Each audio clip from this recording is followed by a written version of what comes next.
Meet Casey Nolan, the creator behind the hit YouTube channel Mindseed TV, a name synonymous with spine-chilling investigations and encounters that defy explanation. From paranormal hunts to strange UFO sightings, Casey has seen his fair share of the unknown. On March 3, 2019, he teamed up with his friend Steve for what they believed would be a one-of-a-kind overnight stay in a secluded cabin tucked deep within the forests of northern Florida. The cabin, available as a rental on Airbnb, carries a dark and disturbing history, one they were about to confront firsthand. This place has a very dark history behind it, involving a man finding his wife cheating with a local store owner and brutally murdering both of them with a knife in the master bedroom. After killing his wife and new lover, he then took his own life by hanging himself in the living room. The bodies remained here for days until their 2 children arrived home, finding their father hanging and blood all over the cabin.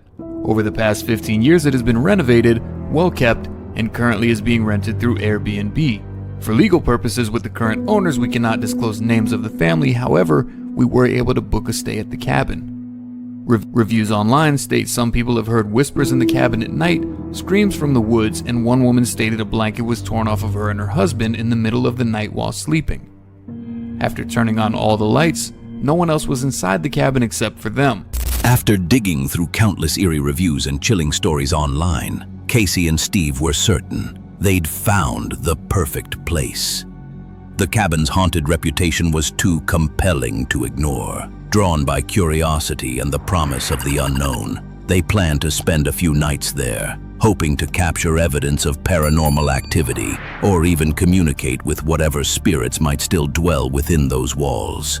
It was time to discover whether the legends were real or just another ghost story.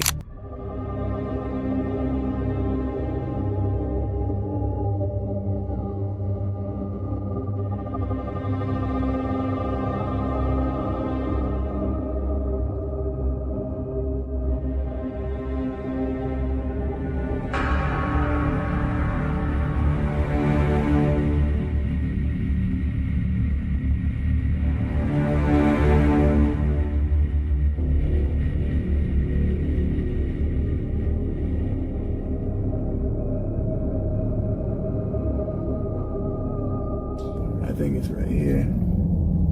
I think this is it, bro. No. Why is it such a shit? Are you fucking kidding me, dude? Look at this fucking shit, man. It's like driving. Let me put the fucking high beam down. Oh, you scared the shit out of me, dude. What the fuck was that? Windshield wiper, sorry. Hold on. We really gotta go back here. Yeah, this has got to be it.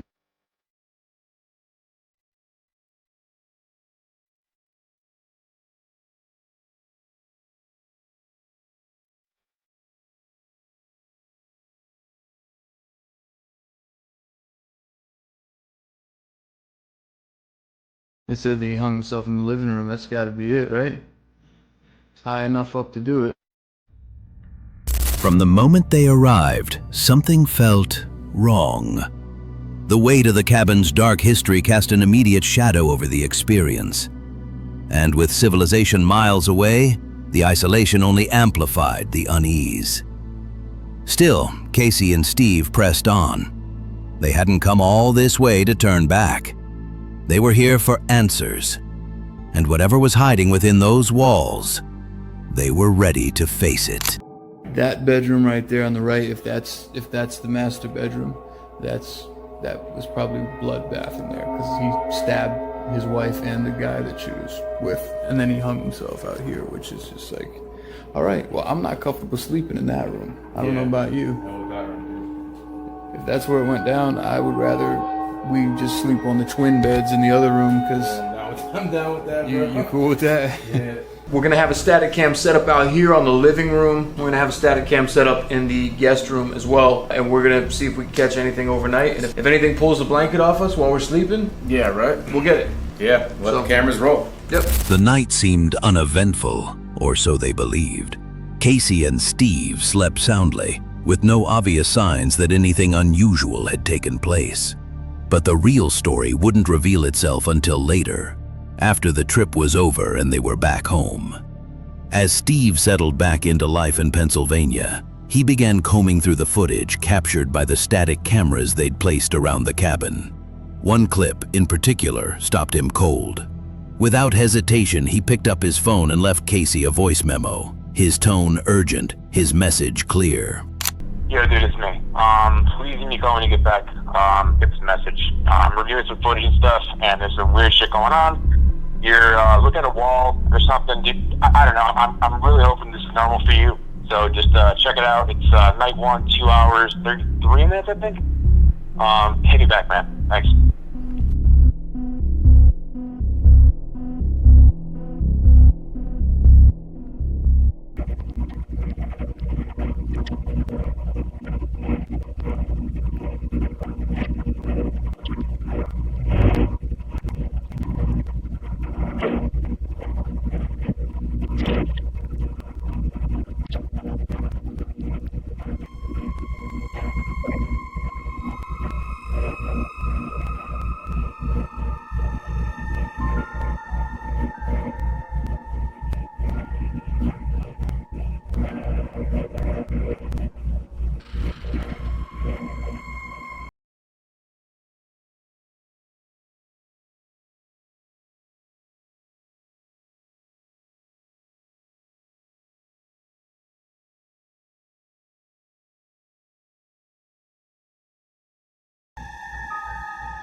I was standing there for a total of 43 minutes and 28 seconds. I have no memory, no recollection of waking up at all that night, and I had no idea that I even did that until we saw this footage. But that wasn't the only unsettling event that night. At the very moment Casey was caught standing in his sleep, far longer than what seemed natural, another camera, placed in the living room, recorded something even stranger. Disturbing activity began to unfold, subtle yet undeniable, as if the house itself had begun to awaken.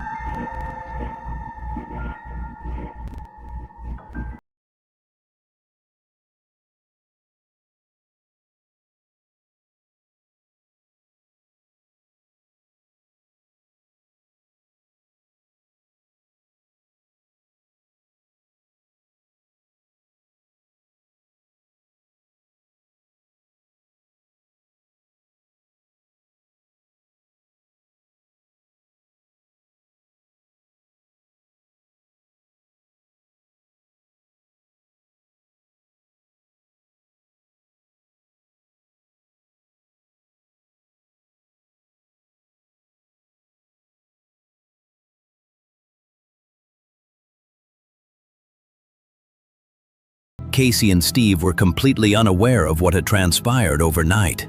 The day went by without incident, casting doubt on the cabin's eerie reputation. Maybe the stories were just that, stories. Maybe the rumors were exaggerated, or so they believed. Because when the second night fell, everything changed. In the dead of night, they were suddenly jolted awake, and in that moment, they knew something wasn't right. I just woke up. It's almost 4 in the morning. There's something outside making noise. It sounds like an animal. I woke Steve up. Steve heard it too. It's happened like 3 or 4 times now where we hear like kind of like a cry, like it sounds like a scream or something. There it is again. Dude, I'm gonna throw my shirt on. You know what a coyote sounds like? That ain't fucking coyote. No, I don't think that's a coyote. It sounds weird though. Dude, I'm not going. I know you don't like bears, man. I ain't going out there with a fucking. No. Your piece. We're gonna look for this shit. Let's. No, I got the guns right here. I'm gonna get dressed. We'll go take a look with the flashlights out the window. Maybe we'll be able to see what it is.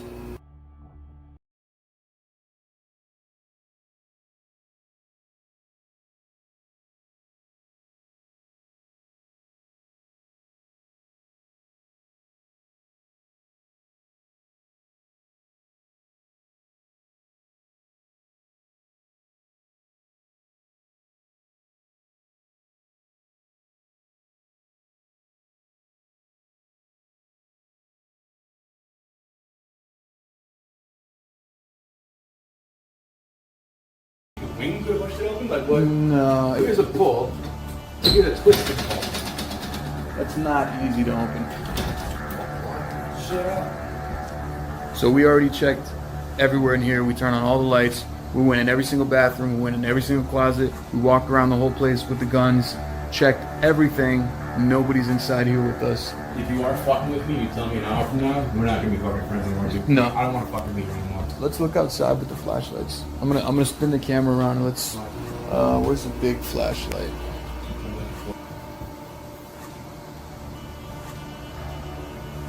You know if anyone else knows we're here? I don't think so, dude. I mean, this is like the middle of fucking nowhere, bro. Besides the Airbnb people, no.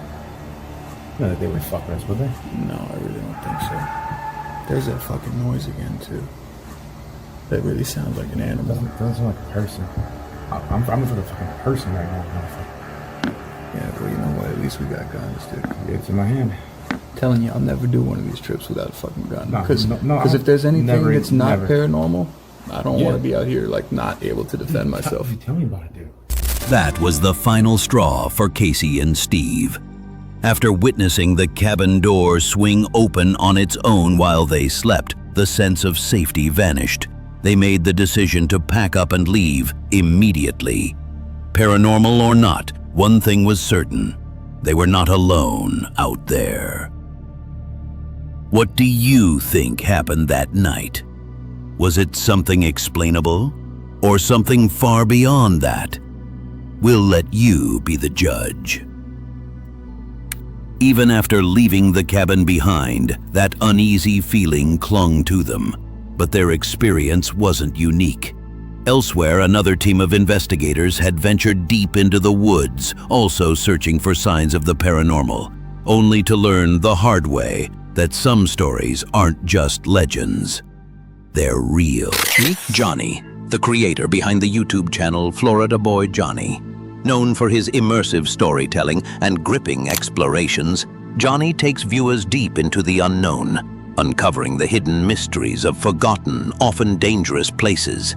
With a distinctive narrative style that draws audiences in, Johnny and his friend Danny were about to learn firsthand just how unpredictable and terrifying these adventures can become. In October 2021, what began as a routine hiking and camping trip quickly took a turn. From the start, the journey was riddled with challenges. The trail was overgrown, difficult to follow, and choked with dense foliage that rose to their waists. To make matters worse, the ground was wet and treacherously slick, turning every step into a careful, uncertain move. That's pretty decent. Oh, there we go. There's somebody down here already. Uh-oh. That's kind of spooky. It's spooky. What are we gonna do? Well, he's parked exactly where we need to be. Of all places. Dig. Slash camping trip. Danny's over here dying. We both have like 900 pounds of gear on us. Oh no. And it's wet It's wet. and slippy. It's like a trail that's not even a trail. The crazy thing is this is the trail. And it's up to our waists. And there's spiders like this. Adding to their growing list of challenges, both Johnny and Danny ran into problems with their water supply. Danny's camelback straw detached, spilling out his water, while Johnny's container was punctured, causing a major loss of their remaining hydration. As they pressed on, trying to locate the marked trail, the situation became increasingly unsettling. The path ahead was barely visible, overgrown and unclear, making it harder with each step to stay on course or know if they were headed in the right direction. After bushwhacking a little bit, we found the trail, which doesn't look like much of a trail, but that's it. There's a spot that we're heading to. It's Hopefully it's clear. essentially it's in the middle of the woods. They turned to GPS for guidance, but the thick vegetation and absence of clear trail markers made every step feel uncertain. Progress was slow, tense, and disorienting, adding to the growing sense that something just wasn't right. They're all up in our way. We're looking for Oh, there's two of them right there. the markers that let us know that we're on the trail, because otherwise this is the crap that The sight of large spiders, their webs intricately laced through the overgrowth, only heightened the eerie atmosphere, a creeping reminder that they were deep within wild, untamed territory. Spiders like this. Whoa! The real fear set in the moment they dropped their gear, when the sharp, unmistakable crack of a gunshot shattered the silence.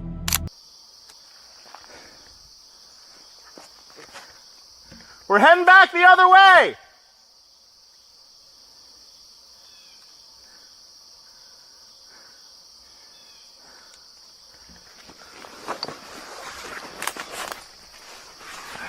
Grab your bag. We're trying to find the trail!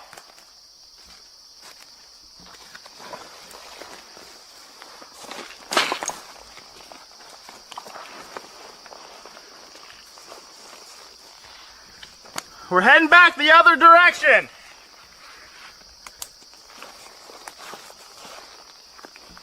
Hurry.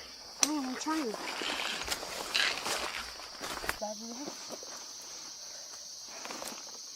I just stopped recording too, and it whizzed by.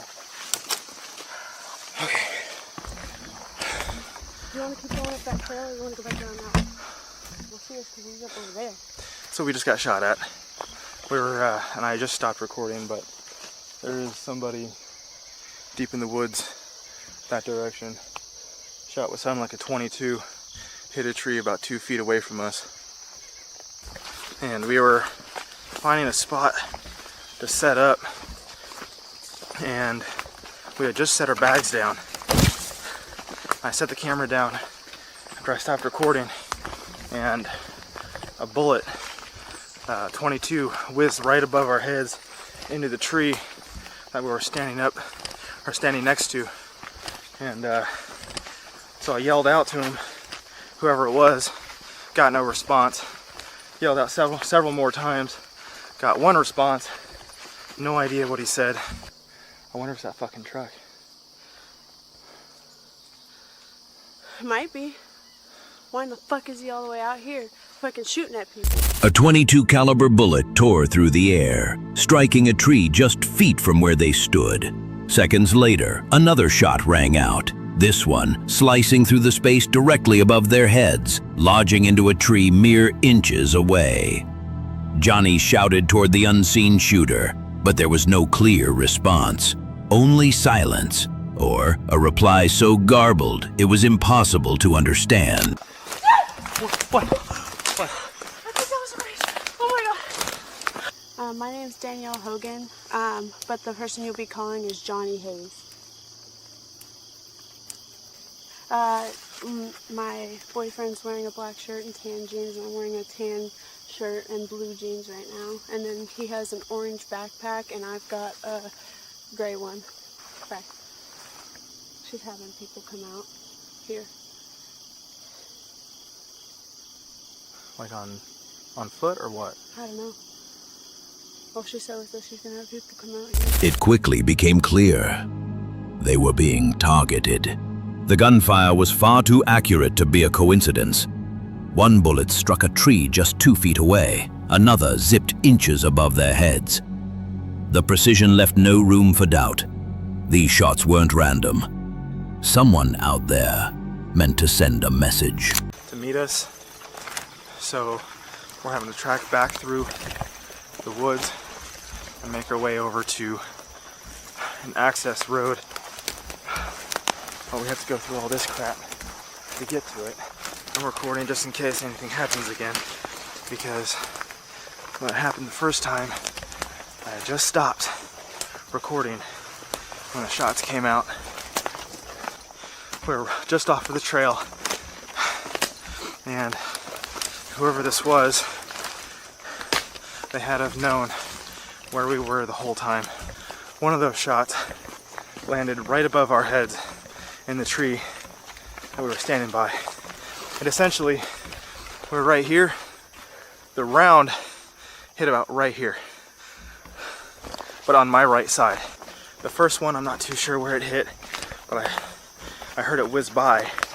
And then it was the second one They quickly realized the unsettling truth. Whoever was firing at them knew exactly where they were. Gripped by panic and desperate for help, they tried contacting local authorities.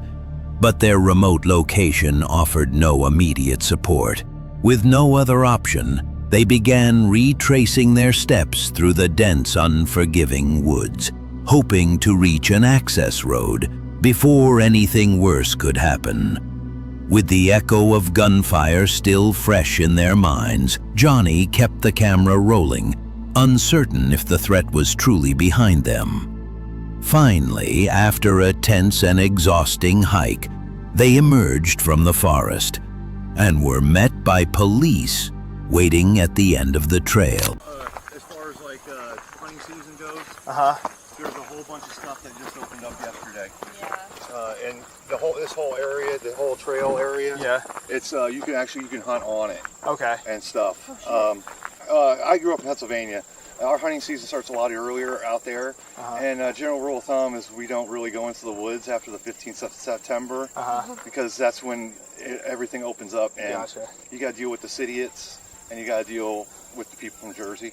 We had just stopped, and all of a sudden we had one round go right past us, maybe 10 feet, and then another one right above our head. The disturbing encounter left Johnny and Danny with far more questions than answers.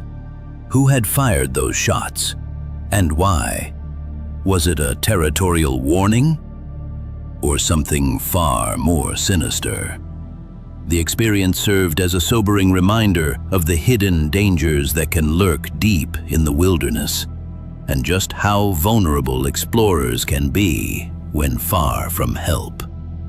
They had narrowly escaped, driven by instinct and a will to survive, and with that, made the wise decision never to return to that dangerous, unforgiving place. Exploring Alabama is a channel where the creator dives into the rich history of Alabama and beyond, documenting adventures through abandoned places, metal detecting, and searching city creeks for remnants of the past lost to time. With a deep love for uncovering hidden stories, he brings viewers along for each discovery. But on this particular outing, an Easter Sunday trip to a creek in Talladega National Forest, what he uncovers is far from ordinary and deeply unsettling. I drove up here to Cheaha to look for, well, I'm outside Cheaha State Park. I'm in the National Forest now, but I drove up here with the intentions of having a play date with this creek and following it up the other side. But I left my boots in my dad's yard after cutting grass. There's only one thing to do, and that's get these incredible shoes and gorgeous legs wet. So it's not a city creek, so I'm okay with that. If it were a city creek, depending on the city, I would probably head the other direction. I did saturate myself with bug spray. What I want to know is, what is the largest animal in this creek? It's most likely going to be a snake, but I was kind of hoping it might be a wandering snapping turtle headed upstream. For most of the video, not much turns up. He spends his time simply enjoying the peaceful surroundings, soaking in the beauty of nature, and hiking through the forest without pressure or expectation. But then, he stumbles upon something, and everything changes.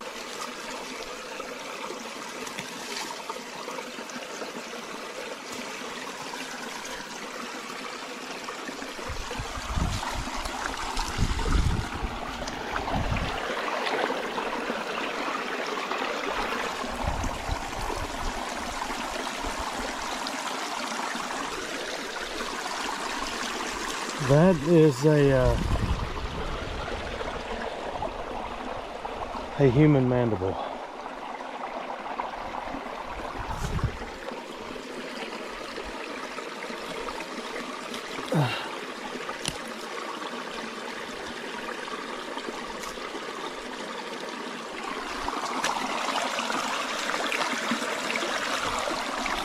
That is part of a human skull.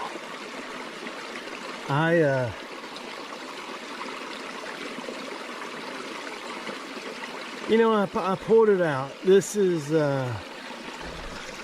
very disturbing to me. I pulled that out. I thought that was the points to a young buck. But I have spent enough time identifying deceased people by their dental records to know they did not have their molars removed and were all the way down to first, second bicuspid, and the laterals. I don't know what to do. I mean, I know what to do. I'm just a long way from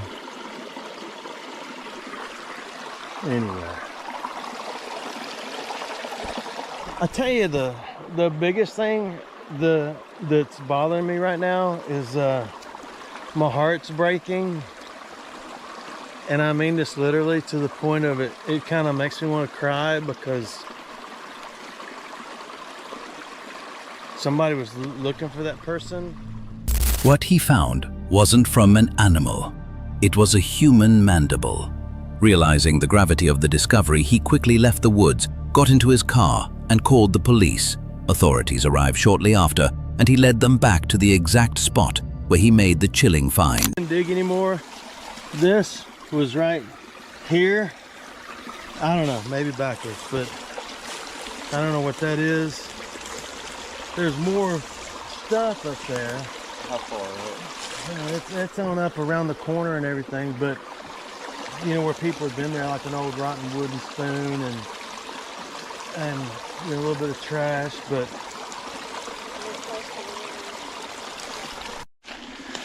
so now we're walking back to the campsite where I found the wooden spoon in the garbage, because they're thinking that may be where it washed down from. Yeah, that's not far up around this corner.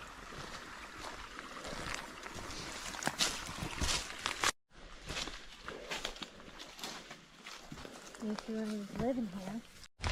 The next morning, pile of bare food. The police conducted a full investigation and confirmed the remains were human. Toward the end of the video, the creator shares a chilling theory the authorities had discussed. Years ago, a cult had taken root in the area, one that eventually fractured due to a power struggle between two individuals, each vying to become its leader. According to reports, one of them allegedly took the life of the other. The suspected victim, often referred to as the Chief, was never found and was officially declared missing. Now, authorities believe these remains might finally bring closure to that mystery. It's a sobering thought that an ordinary person could meet such a grim end, left to vanish in the wilderness, washed away by the current, and buried beneath time and silence, with no one searching to bring them peace. At the very least, this discovery might offer some answers about what truly happened. No further information has been released regarding the case. Meet Gary and Julia, the couple behind New Life in the Van, as they pulled into what looked like the perfect spot for the night. This British duo has been documenting their journey around the world in a camper van, sharing uplifting content filled with breathtaking views, light-hearted moments, and the sense of freedom that comes with life on the road, all with the goal of inspiring others to embrace adventure and create lasting memories. But as every traveler knows, life on the road isn't always as idyllic as it seems. In a video shared on May 17, 2025, Gary and Julia revealed a very different side of van life. While exploring North America, They came across what appeared to be the ideal rest stop, a free park-up spot in rural Idaho, tucked right beside a peaceful river. After a short stroll, during which they noticed some scattered trash along the riverbank, they still felt the spot was quiet enough to settle in and relax. But just as they began to unwind, a suspicious car pulled up nearby, changing the mood entirely. A car coming here with a load of crap in it, haven't we? We think they're going to fly tip. There's so much rubbish around here.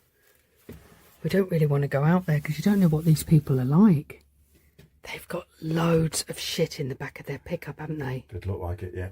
I mean, like mattresses, the lot. Yeah. They've driven down there. I bet you any money they're going to fly tip. Well. I'm tempted to take a walk around there with a camera, just pretend to take pictures. I bet no, it's a Scarpa. No, Gary, I'll tell you what the problem is with that. Is what if they've got a gun? What are they going to do, shoot me over that? I don't know. People bloody do the weirdest things over nothing. I suppose they do. It might look like bloody paradise here, but when you've got an issue like that going on, I think we should almost like take a photo, but I don't know how. I don't, without getting caught doing it. I know. Do you know what I mean? Yeah, I want to take a photo as well. At least we could send it to a local government agency or something like that. It's disgusting what people are doing. It's such a beautiful area as well. The moment the nearby car arrived, Gary and Julia felt it. Something was off. The people who got out gave them an immediate sense of unease. It wasn't just the blatant littering. At one point, it even looked like one of them might be carrying a gun. They couldn't be sure what their intentions were, but the energy shifted fast. What had once felt like a peaceful, scenic stop now carried a heavy sense of danger. Trusting their instincts, Gary and Julia made the smart call. They packed up and left well before nightfall. Slow down, Gary.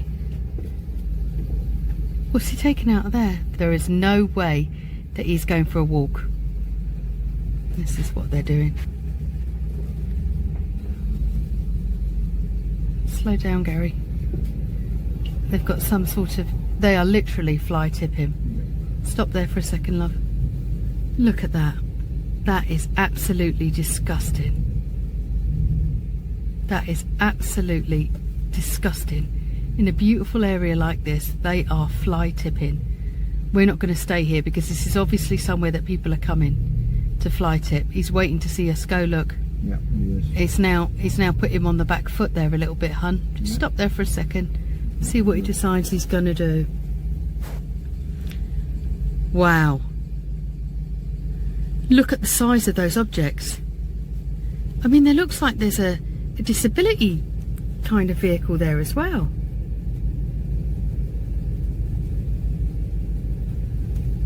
Got a number plate. I can't really see it, to be honest. I think Is there one on the front? there is one on the front, but it's not that clear. I've taken a photograph, but it's really... Look at them. They should be ashamed of themselves. Frustrated and unsettled, Gary and Julia made the difficult but necessary choice to leave, for their safety and peace of mind. Even if those suspicious individuals had no intention of using a weapon, the risk simply wasn't worth it. Out on the road, far from immediate help, sometimes all you can rely on is your gut. And in this case, it may have spared them from real danger. So, what would you have done in their shoes? Would you have stayed, hoping it was all just a harmless misunderstanding? Or would you have done what Gary and Julia did, trusted your instincts, and chosen to play it safe? Meet Adam, the creator behind the YouTube channel Wandering Where. Through his videos, he brings viewers along on immersive adventures, highlighting car camping, hiking, and uncovering the hidden gems scattered across the UK's natural landscapes. From breathtaking coastal vistas to remote moorlands, his journeys capture both the beauty and the challenges of life outdoors. With a down-to-earth personality and relatable, unfiltered moments, Adam has built a loyal following. But on one particular trip, he would come to realize just how unpredictable and unsettling solo exploration can become. Setting off on a new adventure, Adam arrived on the east coast of England, near Scarborough, unaware of what lay ahead. Hi, welcome to the channel if you're new here. Welcome back if you've been here before. I'm going to be abandoning the coastline today and I'm going to be heading inland. I'm going to be going to a really famous little spot up in the North York Moors called Rosedale. I've found a 10-mile hike, stretches all around the area. It should be absolutely fantastic, although we do have a bit of an issue at the minute. Being as it is a 10-mile hike, it's going to take me 5 hours and it's already 12:30 and it's an hour's drive from here, so we really need to get a wriggle on. He had set his sights inland, aiming for a well-known location in the North York Moors called Rosedale, with plans for a demanding 10-mile hike. With daylight already slipping away, he made his way swiftly to the trailhead, eager to hit the path and begin the journey ahead. Wow, I've got to say, it's been an hour and 10 minutes. It's supposed to be a 55-minute drive and I'm not there yet. It's been a nightmare drive, windy roads and stuck behind slow traffic, and the weather, oh mama, it's as grim as your grandma's mole. It doesn't bode well for a big hike. Still, at least we're in the North York Moors. Upon arrival, Adam found the quaint village of Rosedale to be unexpectedly charming, complete with free parking and public restrooms. It was a promising start, despite the late morning and his growling stomach. Before setting off on the trail, he took a quiet moment to eat and unwind, enjoying a brief pause from the demands of filming. A simple but welcome pleasure in the midst of a physically demanding journey. Nightmare. I've just got a shot of my hair in the car window. I look like a badly remade Dolph Lundgren or something. I'm going to have to get it recut or cut when I get back to Leicester, but more importantly for now, I need to negotiate this village and find the head of the trail. As Adam made his way through the village and located the start of the trail, he recalled a friend's warning about the route's difficulty. The hike began with thick, clinging mud underfoot, a clear sign of the wet, challenging conditions ahead following that morning's rain. Quite a drive to get to this little village. There's not much else around there. The village of Rosedale. Old man Grumpster told me about this one many moons ago. Every time I come up North York Moors or around this area, oh, have you been Rosedale yet? Well, yeah, today we have. He always tells me the tale of how, I think he's probably hiked this hike, and he says it absolutely worn him out, something chronic, and then in the evening when they got back from the hike, they were staying on a campsite and they went for a really big drink, and yeah, I think he damaged himself or twisted his ankles or something on the way back from the pub to the campsite. So what happened next sent a chill down Adam's spine.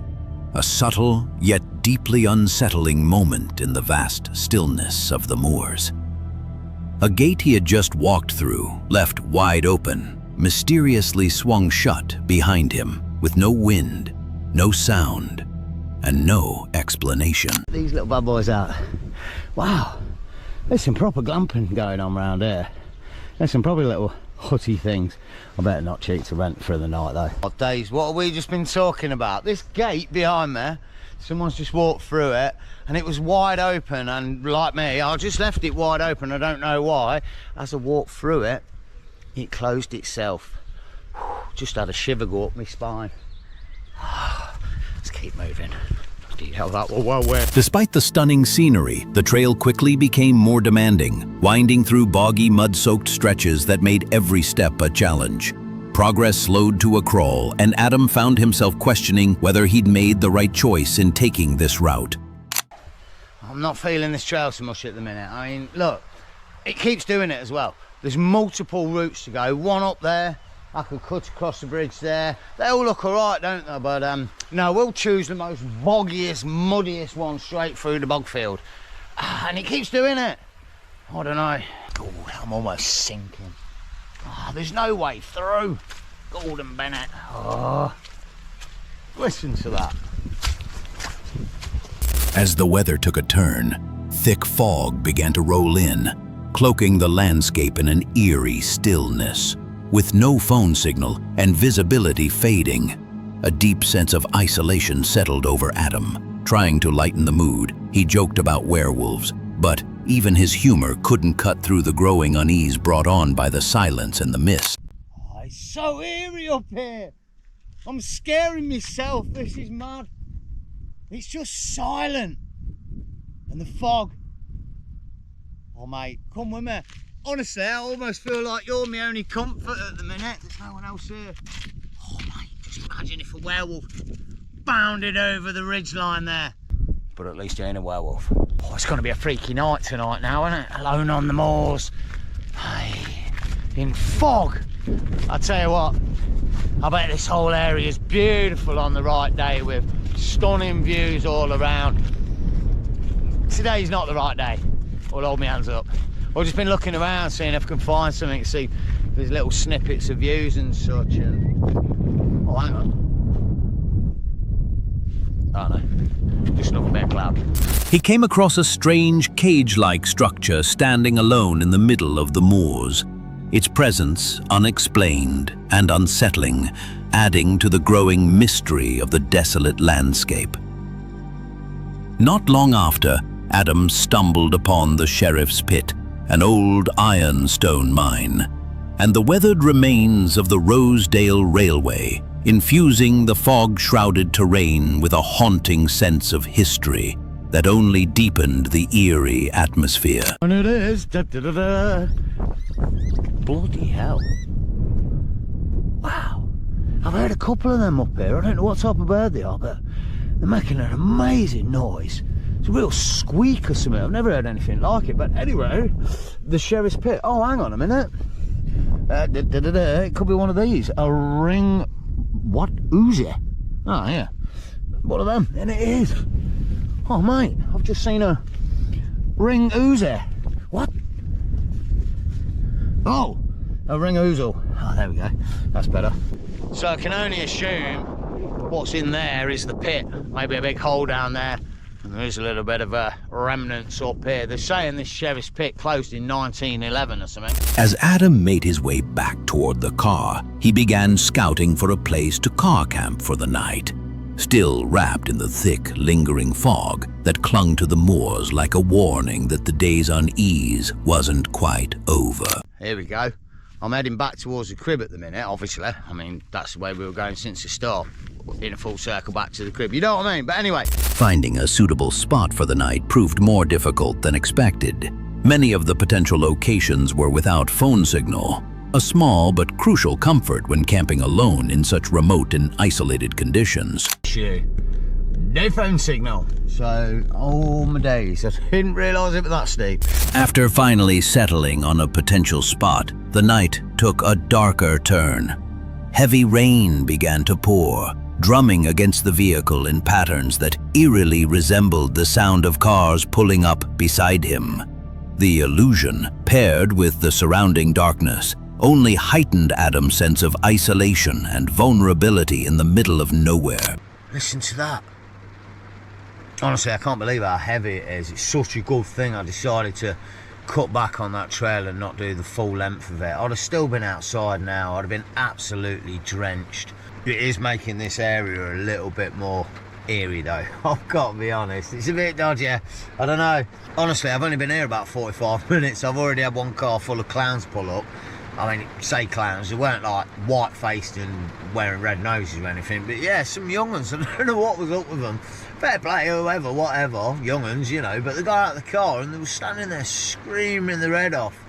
Bit random, but yeah, so I hope it's not off through for like utes or... As if the atmosphere weren't unsettling enough, a car packed with young men, dressed as clowns and making loud, disruptive noise, suddenly pulled up, shattering the quiet. Adam could only hope they'd move on as the night wore on and the road cleared. Despite the eerie setting and distractions, he tried to salvage a sense of normalcy by cooking a simple dinner, only for the meal to spiral into a comical disaster, adding a touch of unintended humor to an otherwise tense evening. Wanted to cook this Chinese pork, no bone, with a bit of cheesy mash, but because I've cooked that about 6 times on the channel, I thought I'd better do something a little bit more fancy tonight. I'm not joking when I say the fact that these meatballs are in gravy and not tomato sauce is a bit of an headache. It's a bloody nightmare. Honestly, I've had that tin of meatballs and this meal on the cob for about 3 weeks now. And now it realise that it's bloody gravy.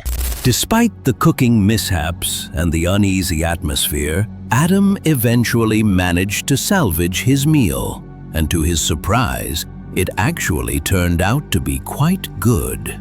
But as night fell and he lay in bed, the unsettling feeling returned. Outside his vehicle, he could clearly hear voices, people moving around in the darkness, reminding him that solitude in the wild can sometimes be anything but quiet. So all I can hear is the wind howling.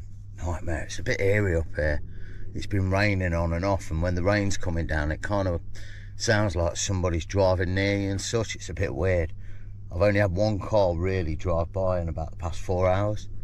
But that was weird. Because the road's so close next to me, it sounds like someone's like almost pulling up next to you. It's really weird. I think I'm just freaking myself out. I think I need to get to bed. It's late. I'll see you in the morning. Later, Adam admitted to the camera that he was likely just spooking himself and needed to call it a night. Despite the mix of eerie isolation and comical setbacks, he awoke to a clearer, calmer morning, greeted by breathtaking views stretching across the valley. It was a rewarding end to a late-starting, unpredictable journey. Though the experience had its moments of tension, it left Adam feeling refreshed and ready for whatever came next.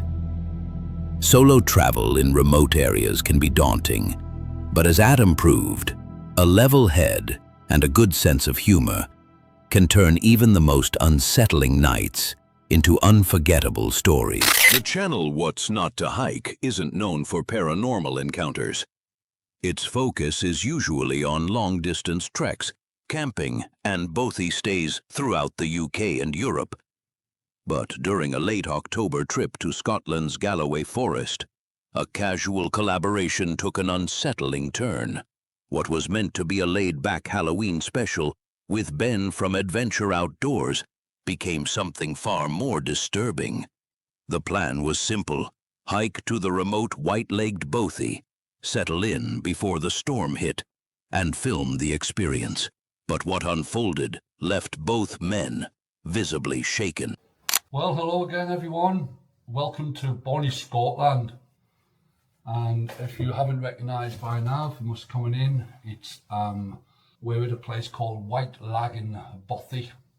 We're in Dumfries and Galloway Forest, and today's the day where the big storm is meant to be happening.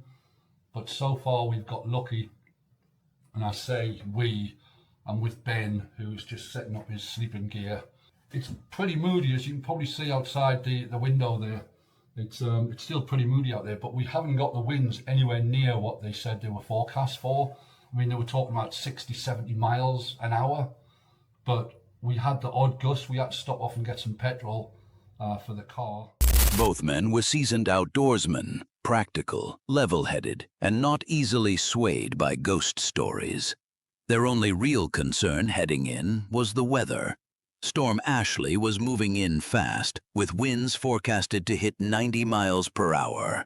Despite the ominous skies, they arrived in high spirits. The hike to the bothy was atmospheric but manageable. Once inside, they unpacked, laid out sleeping gear, prepped dinner, and settled in with a couple of drinks. It was cold and breezy, but nothing they hadn't faced before. Oh well, so I was wrong.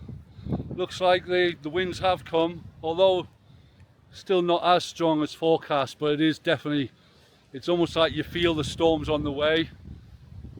Sort of probably 30, 40 mile an hour gusts maybe now, but you can feel it's going to get worse. So we just went for a little mooch about, going to filter some water, just hang that up so we don't have to keep going out and getting it, especially if the weather does turn bad. And then we're just going to hang out, got some beers and wine there, have a bit of food. We didn't bring loads of stuff to cook on fire or anything, we just brought some the dehydrated meals.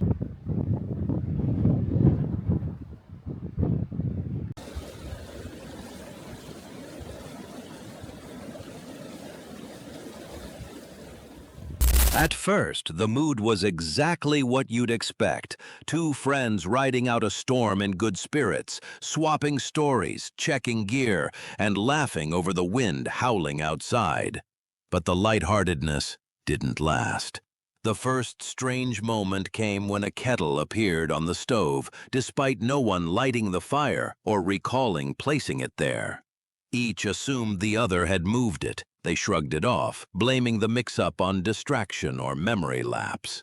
But then, something more unsettling occurred. Two saws, previously secured on the wall, were suddenly found on the floor, dislodged without cause and with no clear explanation. Let me show you around again. So that's the... Oh, actually, I'll have to spin the camera around. There's the candle. I think that looks really nice. Down here is the fireplace. Looks like Ben's got the kettle on. We haven't even got the fire on yet. Are you having a cup of tea? I didn't put that on there. But the fire's not on though. I didn't move that kettle. No, you watch a bit of Bothy TV in a bit, which is basically the fire. Sit in for a night and listen to the wind blow outside. Quite spooky.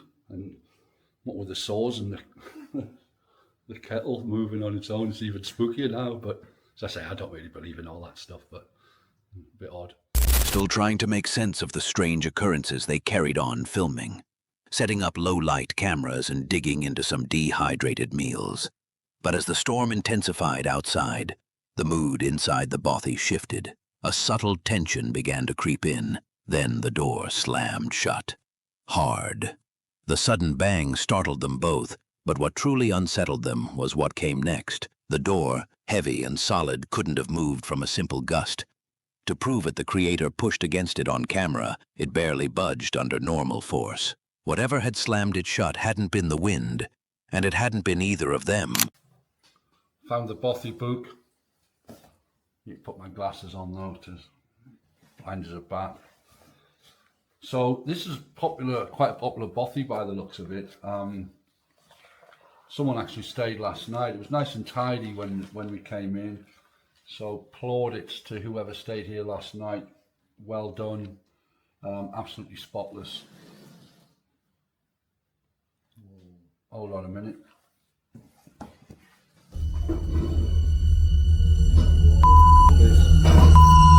No. I'm out. I'm out of here. No.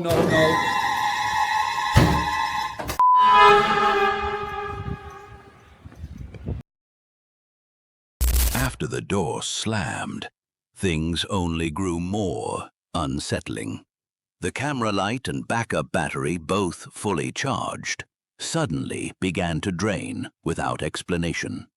A creeping sense of another presence settled heavily over the bothy. Though they chose to stay indoors, neither man felt comfortable remaining in the same room where the door had slammed shut. What began as a light-hearted Halloween adventure had spiraled into a true test of nerves. Sleep became nearly impossible, and while nothing further occurred physically, the mental weight of what they'd already witnessed left both men visibly shaken. The thing is, and now my light that's attached to my the cold shoe on the tripod, that was just charged before I started filming tonight, and that's now just died. Weird stuff was going on earlier with the saws, so we're convinced the kettle. We've now convinced ourselves the kettle might have always been on the stove, but we have to look back at the previous footage when we came in to see where it was. But see, now this battery's dying as well on this camera, and it's again just being charged, and this lasts like 2 hours or whatever. So something really weird going on. We were going to sleep in this room because it was a bit warmer than the other one, and plus the other one, the door's rattling from the wind, so... But there's no way I'm sleeping here. By morning, both men agreed it was time to go. The bothy itself was in great condition, and the surrounding landscape was undeniably beautiful, but neither was willing to endure another night there. Though they weren't believers in the paranormal, they couldn't deny how strange the night had been. The unexplained movement of the kettle and saws, the slamming of the heavy door, and the sudden battery drain, all within such a short span, defied easy explanation. And it was all captured on film. The footage spoke for itself, leaving the audience to draw their own conclusions. So, what do you think really happened? Let me know. Some forests inspire awe, while others leave you with questions that linger forever. If any of these encounters sent a chill down your spine, share your thoughts in the comments. And remember to like and subscribe for more horror content from Shadows of the Wild. Until next time, stay safe out there, because you never truly know what's waiting in the woods. That's all we have for today. Stay tuned for more.